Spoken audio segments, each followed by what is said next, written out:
Waalaikumsalam warahmatullahi wabarakatuh. Ustaz, tolong bagi ilmu untuk cara menghadapi fitnah Dajjal. Fitnah Dajjal ada dua. Ada Dajjal dan Masih Dajjal. Dajjal misal ada Masih Dajjal. Beda.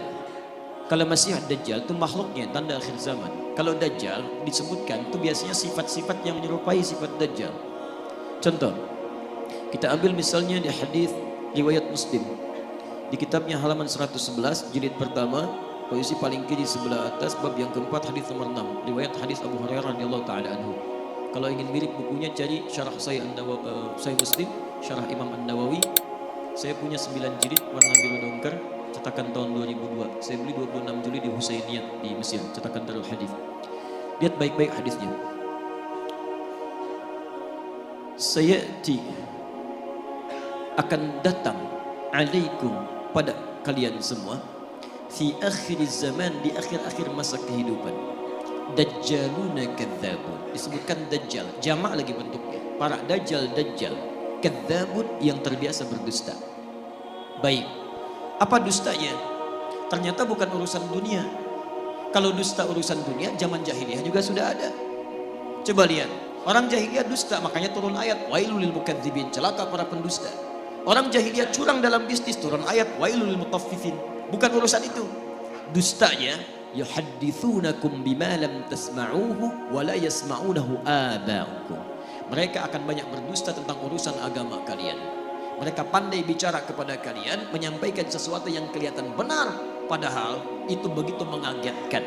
Keluar dari tuntunan agama. Jangankan engkau yang kaget saat mendengarnya, orang dulu pun kalau ikut dengar, ikutan kaget. Ikutan kaget. Nah teman-teman, di antara makna Dajjal itu membuat fitnah. Fitnah yang mengeluarkan orang dari keyakinan kepada Allah Subhanahu wa taala. Nah, ada kata Allah, itu bukan bentuk Dajjal aslinya, tapi sifat-sifatnya. Baik, saya mau tanya pada Anda, kalau seseorang membuat kagum, membuat suatu dahsyat, bisa mempengaruhi, pintar atau bodoh? Pintar. Makanya ada yang menafsirkan hadisnya, salah satunya orang-orang pintar.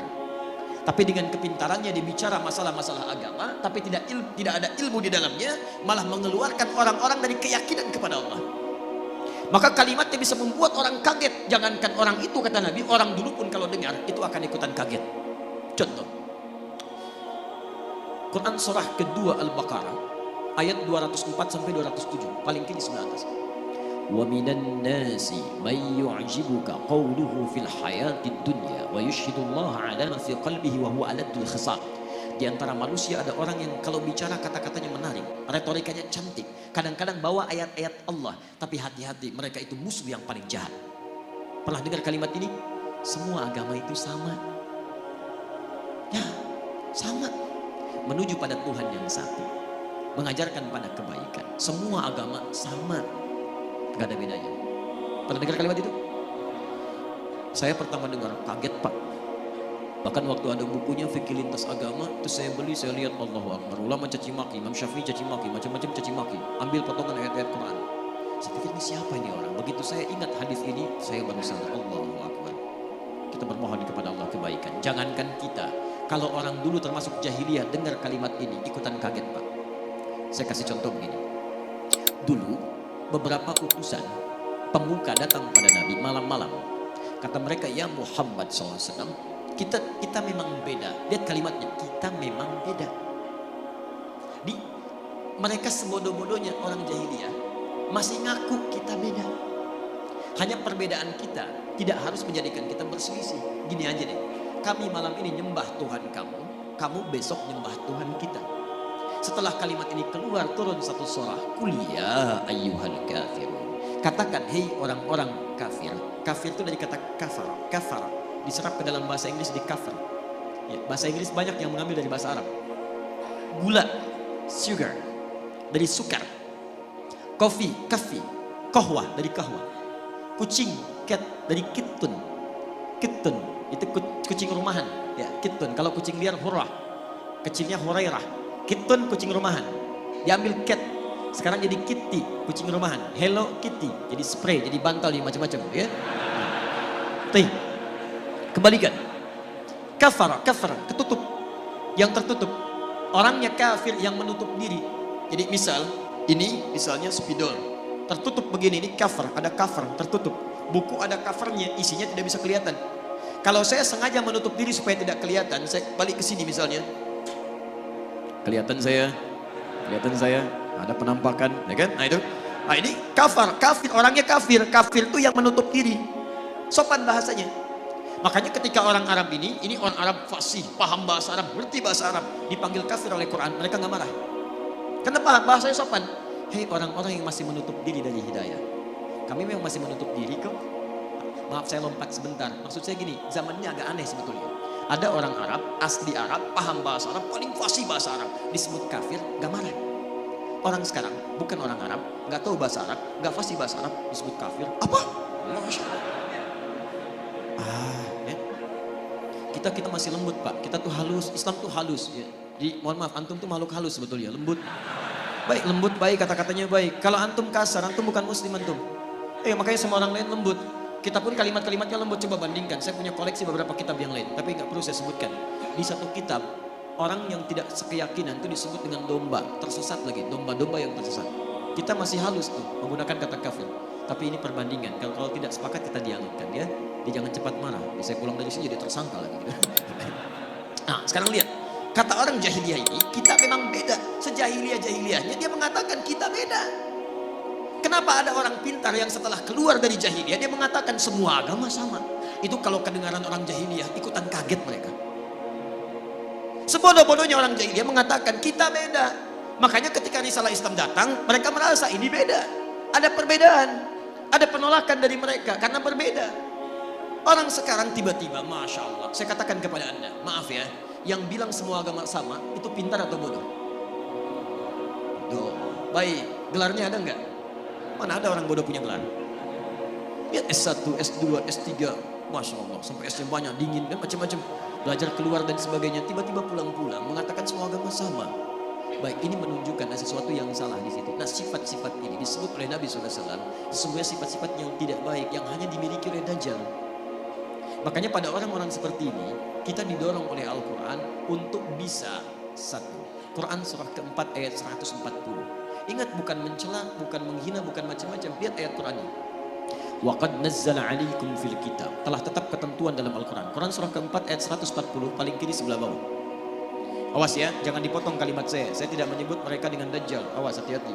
Nanti muncul tag di dalam YouTube misalnya, Ustaz Adi, Dajjal. Masya Allah. Muncul ini. Tidak. Lihat. Saya turunkan sampai yang terakhir. Lihat Quran surah 4 ayat 140.